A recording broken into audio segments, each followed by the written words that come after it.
გორის მუნიციპალიტეტის გამგეობა თანამშრომლებს ეძებს. ონიაშვილის უწყებას 30 ვაკანტური ადგილი აქვს. 2 ადგილი ვაკანტურია რაიონის საკრებულოშიც. დასაქმების მსურველებს აპლიკაციების შევსების ვადა დღის ბოლომდე აქვთ. დეტალებს თამარ ადვაძისაგან გავიგებთ. თამარ, საღამო მშვიდობისა, თუ არის შენთვის ცნობილი, რამდენმა ადამიანმა გამოთქვა გამგეობაში და საკრებულოში დასაქმების სურვილი და რა ბარიერების გადალახვა მოუწევთ იმ პირებს, რომლებმაც უკვე შეავსეს აპლიკაციები. საღამო მშვიდობისა, გიორგი. ამ ეტაპზე აპლიკაცია 700-ზე მეტმა ადამიანმა შეავსა. გორის მუნიციპალიტეტის გამგეობას 21 ვაკანსია აქვს გამოცხადებული. ვაკანტური ადგილი კი 30-ია. დაინტერესებულ პირებს აპლიკაციების შევსების შესაძლებლობა დღეს ღამის 12 საათამდე აქვთ. როგორც გორის მუნიციპალიტეტის გამგეობაში ამბობენ, ვაკანსიების გამოცხადების საჭიროების მიზეზი არაერთია. ადმინისტრაციის სამსახურის უფროსის ლია ჩლაჩიძის თქმით, საჯარო მოხელეების ნაწილმა სამსახური პირადი განცხადებების საფუძველზე დატოვა. ნაწილმა კი საკვალიფიკაციო მოთხოვნები ვერ გადალახა. მისივე თქმით, გამგეობას ასევე დაემატა შტატები, რამაც ვაკანსიების გამოცხადების საჭიროება კიდევ უფრო გაზარდა.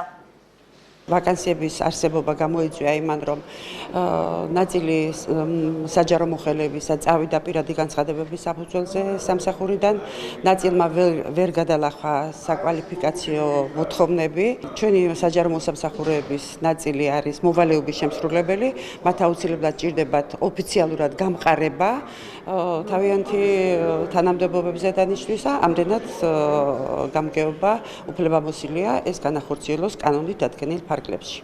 გორის მუნიციპალიტეტის საკრებულოში კი 2 ვაკანსიაა გამოცხადებული წამყვანი სპეციალისტისა და უფროსი სპეციალისტის თანამდებობაზე. აღნიშნულ პოზიციებზე არიან მოვალეობის შემსრულებლები, თუმცა მათ მუშაობის 3 თვის ვადა ჰქონდათ, რაც ეწურებათ.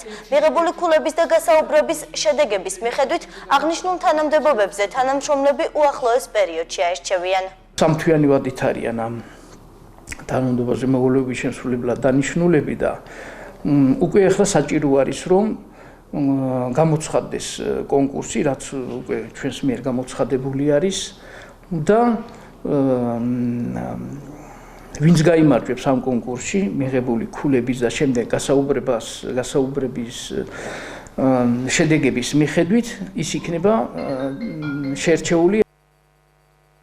აპლიკაციების შევსების შემდეგ მეორე ეტაპი მათი გადარჩევაა. ამის შემდეგ მოხდება შერჩეული აპლიკანტების ტესტირება, ბოლოს კი გასაუბრება გაიმართება. რის შემდეგაც გამგეობაში თანამშრომლები დაენიშნებიან. რაც შეეხება თანამდებობრივ სარგოს, თანამშრომლების ხელფასები 600-დან 1000 ლარამდე იქნება.